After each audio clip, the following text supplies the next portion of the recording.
কোন আকাবের পাবেন ভারতবর্ষের একজন সুফিবাদী আকাবের আমাদেরকে দেখাতে পারবেন যার জীবনে জিহাদ ছিল না?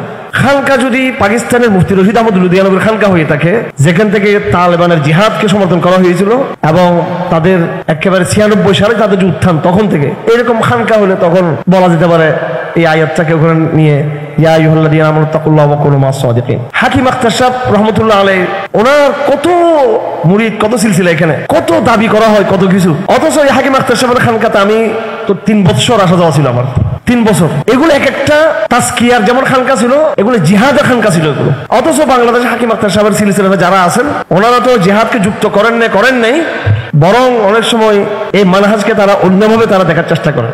আলহামদুলিল্লাহ নাহমাদুহু ওয়া নাস্তাঈনুহু ওয়া নাস্তাগফিরুহু ওয়া নু'মিনু বিহি ওয়া নাতাওয়াক্কালু আলাইহি ওয়া নাউযু বিল্লাহি মিন শুরুরি আনফুসিনা ওয়া মিন সাইয়্যাতি আমালিনা মান ইয়াহদিহিল্লাহু ফালা মুদিল্লা লাহু ওয়া মান ইউদ্লিলহু ফালা হাদিয়া লাহু ওয়া নাশহাদু আন লা ইলাহা ইল্লাল্লাহু ওয়াহদাহু লা শারীকা লাহু ওয়া নাশহাদু আন্না মুহাম্মাদান আবদুহু ওয়া রাসূলুহু। আউযু বিল্লাহি মিনাশ শাইতানির রাজীম। বিসমিল্লাহির রহমানির রহিম। ওয়ালাকাদ ইয়াসসারনাল কুরআন লিযিকরি ফাহাল মিন মুদ্দাকির। সাদাকাল্লাহুল আযীম। আমাদের ধারাবাহিক আলোচনা চলতেছিল কোরআনের শুরু থেকে, সেটা গত বছর থেকেই। এখন আমরা সূরা বাকারার মধ্যে আছি এবং শুরু দিয়েই আছি এখন আমরা।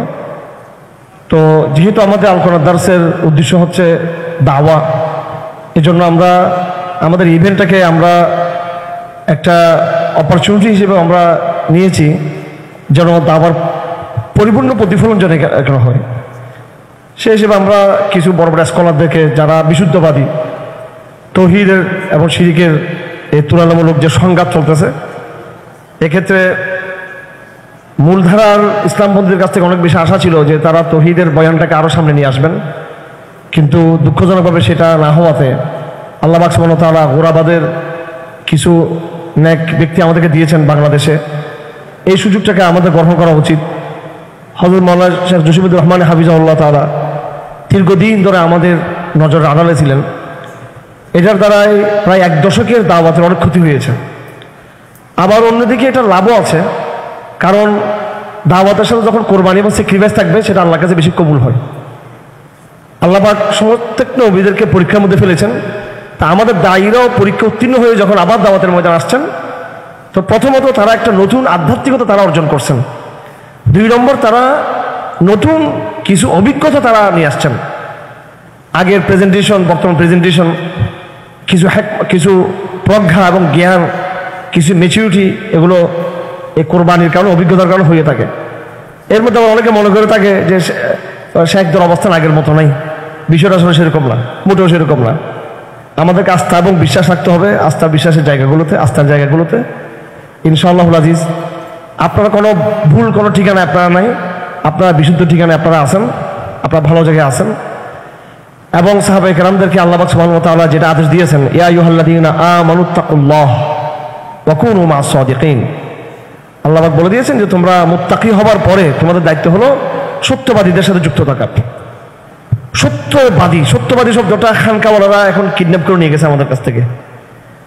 পিসাবরা এখন ওয়াজ করে ইয়া আইয়ুহাল্লাযীনা আমানু তাকুল্লাহ ওয়া কুনু মা'আস সাদিকিন। এটা বলে ওই খানকার ফজিলত বলো না।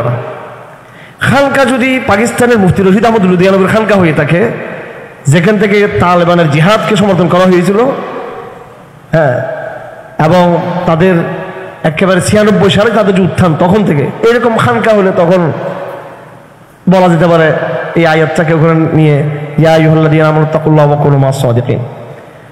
হাকিম আখতার সাহেব রাহমাতুল্লাহ আলাইহি, ওনার কত মুরিদ, কত সিলসিলা, এখানে কত দাবি করা হয়, কত কিছু। অথচ এই হাকিম আখতার সাহেবের খানকাতে আমি তো 3 বছর আসা যাওয়া ছিল আমার, 3 বছর। এগুলো এক একটা তাজকিয়ার যেমন খানকা ছিল, এগুলো জিহাদের খানকা ছিল এগুলো। অথচ বাংলাদেশে হাকিম আখতার সাহেবের সিলসিলাতে যারা আছেন, ওনারা তো জিহাদকে যুক্ত করেন নাই, বরং অনেক সময় এই মানহাজকে তারা অন্যভাবে তারা দেখার চেষ্টা করেন। কোন আকাবের পাবেন ভারতবর্ষের একজন সুফিবাদী আকাবের আমাদেরকে দেখাতে পারবেন যার জীবনে জিহাদ ছিল না? যার জীবনে ভারতবর্ষে যে সুফিবাদ বলা হয়, ভারত একটা যে প্রমোট করে ইদানিং, সেটা হলো সুফিবাদী ইসলাম, ভারত বলতে চায়। আর আমেরিকা হচ্ছে গণতান্ত্রিক ইসলাম। আগেও কিন্তু বলছি আপনাদেরকে, ভারতও বাংলাদেশ ইসলামের চর্চা চায়, মাশাআল্লাহ। হ্যাঁ, আমি এগুলো একবার সবকিছু আমি জেনে শুনে বলতেছি না। ভারতও বাংলাদেশে কি চায়? ইসলামের চর্চা চায়। আমেরিকাও ইসলামের কি চায়? বাংলাদেশ ইসলামের কি চায়? চর্চা চায়, এক বাস্তবে চায় যে ইসলাম থাকুক। ওরা জানে ইসলামকে আমরা একেবারে নির্মূল করতে পারবো না, তো ইসলাম থাকুক, এটা আমেরিকা চায়, ভারতও চায়। তো আমেরিকার প্রকল্পের ইসলামটা হলো গণতান্ত্রিক ইসলাম, মডার্ন ইসলাম। হ্যাঁ, এটা ওরা বলছে, এটা কোনো কেউ কোনো তুচ্ছ তাচ্ছিল্য করা বা ক্রিটিসাইজ করে সেটা না। এটা ওরা র্যান্ড কর্পোরেশনে এবং ওদের বিভিন্ন ইয়েতে ওরা সেটা বলে এবং ওরা ওদের এমবেসি সেটা ঘোষণা গণতান্ত্রিক ইসলাম চায়। আর ভারত যেটা চায় সেটা হলো সুফিবাদী ইসলাম। কি ইসলাম? সুফিবাদী ইসলাম।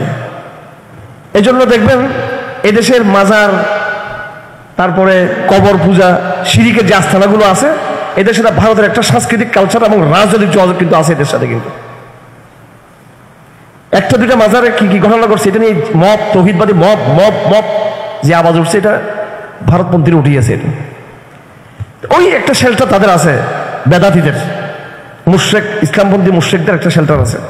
আর আমাদের কিছু মডার্ন ভাইরা আছে, ওরা নিজেরাই বলছেন European Union, America and others western country they are convinced, বলছে কিনা এইভাবে? হ্যাঁ, কোন একজন বড় নেতা, দে আর কনভিন্সড, ওদের কনভিন্স করা হয়েছে ওদেরকে যে আমরা জঙ্গিবাদের সাথে আমরা নেই। তো ওনারও একটা মোটামুটি একটা শেল্টারে আছেন, ওনারও মোটামুটি একটা সমর্থনে আছেন।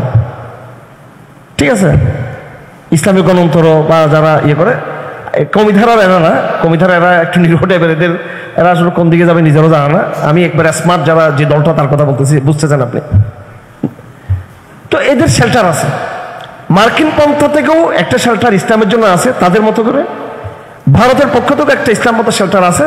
শেল্টার নাই হলো এই বিশুদ্ধবাদী কাফেলার, এদের কোনো কি নাই, কোনো শেল্টার নাই। না আমেরিকা আমাদের মিশনকে পছন্দ করে, না ভারত আমাদের মিশনকে কি করে পছন্দ করে। তবে হয়তো ওই সময় আমরা থাকবো না দুনিয়াতে, আমাদের প্রজন্মের সাথে তারা কিন্তু ডায়লগ বসবে, কিন্তু পতাকা বৈঠকটা আমাদের সাথে হবে শেষ পর্যন্ত, চূড়ান্ত বৈঠকটা আমাদের সাথে হবে, এটা ওদের সাথে। ইস্তেকামত কি দরকার? ইস্তেকামত দরকার, ইস্তেকামত দরকার।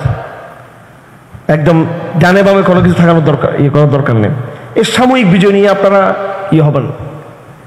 সিরিয়াতে কিছু দৃশ্য আসতেছে, এগুলো আমাদেরকে ব্যথিত করতেছে। আহমদ আশরার স্ত্রীকে সামনে আসার আমরা পছন্দ করি না।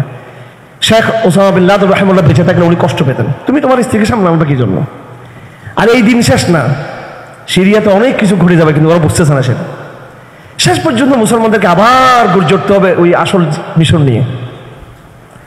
তো সাময়িক ক্ষমতার কারণে যে আমরা অনেক সময় ফ্রি মেক্সিকে চলে যাই, আমরা একটা আবশকামিতে চলে যাই। তো আরবদেরকে আমরা এত খারাপ মনে করি, আরব শাসকদেরকে, ওরা তো ওদের বউদেরকে নিয়ে এভাবে খুলে তো সামনে আসে না। যাই হোক, ইস্তেকামত থাকার দরকার। আল্লাহ পাক তো আমাদের মুরব্বিদেরকে শহীদ করে দিয়েছেন। আমরা ওই দুনিয়া আমরা চাই না যেখানে হারুন এজাদ জসিমুদ্দিন রহমান বিজয়ী হবে আর আমাদের পাশে আমাদের ম্যাডামরা থাকবে চেহারাটা খুলে। ওইরকম বিজয় আমরা কামনা করি না। ডাকসু মার্কা বিজয়, তারপরে সিরিয়ার মার্কা বিজয়, তুরস্ক মার্কা বিজয়, এগুলো আমরা চাই না। আমরা চাই আমাদের শেখ রাহিমাহুল্লাহ দুইজন 20 শতাব্দীর যে ইমাম ছিলেন, তারা বিজয়ের ভিত্তি রেখে গিয়ে দুনিয়া থেকে তারা বিদায় হয়ে চলে গেছেন। কোনো তালেবানের কোনো নেতার কোন স্ত্রীর চেহারা দেখা গেছে? কোনোদিনও দেখা গেছে? সোমালিয়ার ভাইদের কোনো মুরব্বীর কোন স্ত্রীর চেহারা দেখা গেছে? ইয়ামানের ভাইদের? তো এগুলো হবে কেন? এগুলো তো কোনো ইয়ে চলবে না, কোনো তাবিল চলবে না। আমরাও যারা একটু ফেসবুকে জিহাদি জিহাদি ভাব ধরি,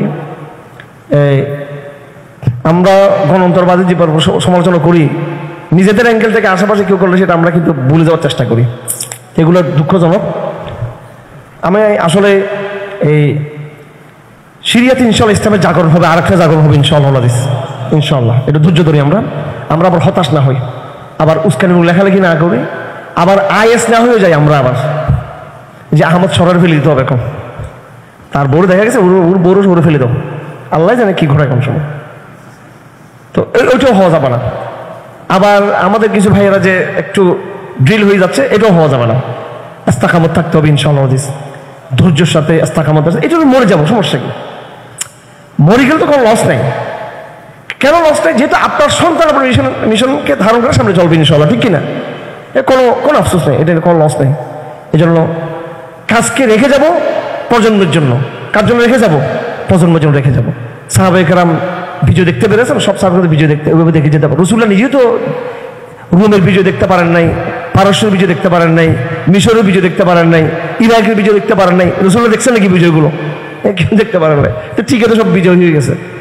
তো যাই হোক, আল্লাহ পাক আমাদেরকে সত্যবাদী কাফেলার সাথে যুক্ত থাকার তৌফিক দান করুন।